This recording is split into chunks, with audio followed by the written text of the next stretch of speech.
அனைவருக்கும் வணக்கம். நேற்றோட நம்ம இளையராஜா பிறந்த தினத்தை கொண்டாடிட்டோம். இன்னைக்கு காலதாமதமாக அமெரிக்க அரசியல் தலைவர், பேச்சாளர் ஜெஃபர்சன் டேவிஸ், இவர் ஜூன் 3ஆம் தேதி பிறந்தவர்.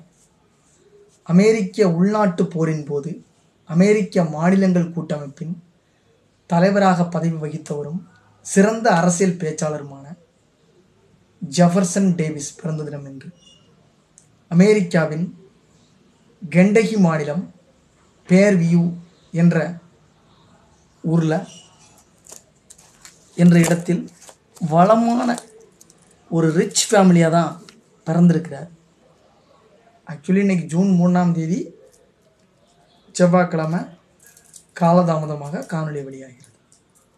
1808ஆம் ஆண்டு இந்த ஜெஃபர்சன் டேவிஸ் பிறந்திருக்கிறார்.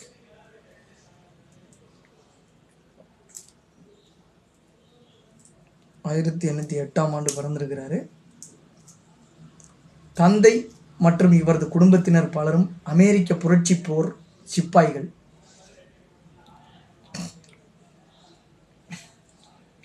ஆயிரத்தி 1812 நடந்த போரில் பங்கேற்றவர்கள்.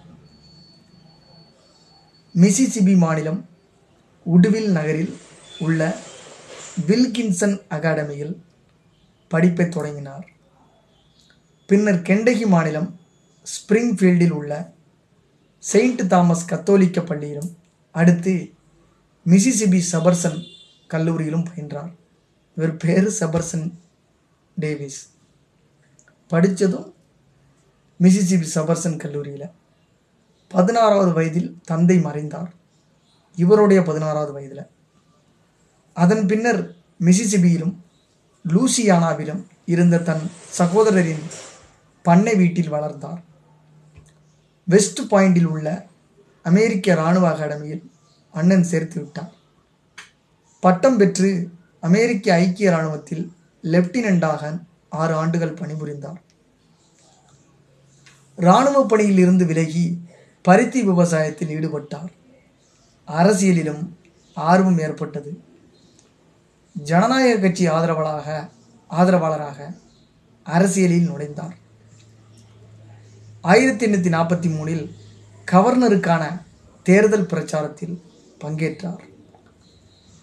ஆற்றல் வாய்ந்த பேச்சு இவரை கட்சியில் படிப்படியாக உயர வைத்தது. ஜனநாயக கட்சி, குடியரசுக் கட்சி, 2 கட்சி தான் அமெரிக்காவில். அமெரிக்க பிரதிநிதிகள் சபை தேர்தலில் 1845இல் வெற்றி பெற்றார். பிரதிநிதிகள் சபை உறுப்பினராக இவர் ஆற்றிய உணர்ச்சிமிகு உரைகள் மக்கள் மத்தியில் பெரும் வரவேற்பையும் பாராட்டையும் பெற்றன. 1846 மற்றும் 47இல் அமெரிக்க மெக்சிகன் போரில் மிசிசிபி துப்பாக்கி படைப்பிரிவுக்கு தலைமை தாங்கி போரிட்டார். அவரது வீரத்துக்கு கௌரவம் அளிக்கும் விதமாக செனட் உறுப்பினராக தேர்ந்தெடுக்கப்பட்டார். அதிபர் பிராங்க்லின் பியர்ஸின் கீழ் 1883 முதல் 1857 வரை அமெரிக்க போர் பிரிவு செயலாளராக பணியாற்றினார். உள்நாட்டு போர் நடைபெற்ற காலகட்டம் 1861 முதல் 1865 வரை முழுவதும் அமெரிக்க மாநிலங்கள் கூட்டமைப்பின் தலைவராக பதவி வகித்தார். ஐக்கிய படைகளிடம் 1865இல் பிடிபட்ட இவர் மீது வழக்கு தொடரப்பட்டது. இவர் தண்டிக்கப்படவில்லை. ஆனால் பொது பதவிகளுக்கு போட்டியிடும் உரிமை இவரிடமிருந்து பறிக்கப்பட்டது. தடை காரணமாக நாடாளுமன்ற உறுப்பினராக 3 முறை தேர்ந்தெடுக்கப்பட்டும் கூட பதவியை வகிக்க முடியவில்லை. அதன் பிறகு தொழில் ரீதியாக பல நாடுகளுக்கு பயணம் மேற்கொண்டார்.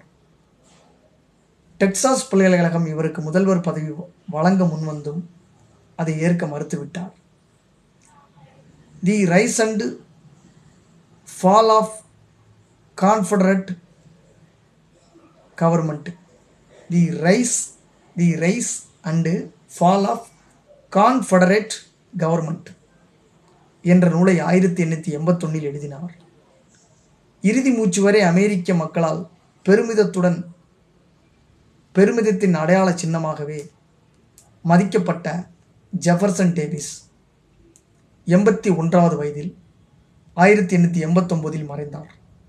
நன்றி, வணக்கம்.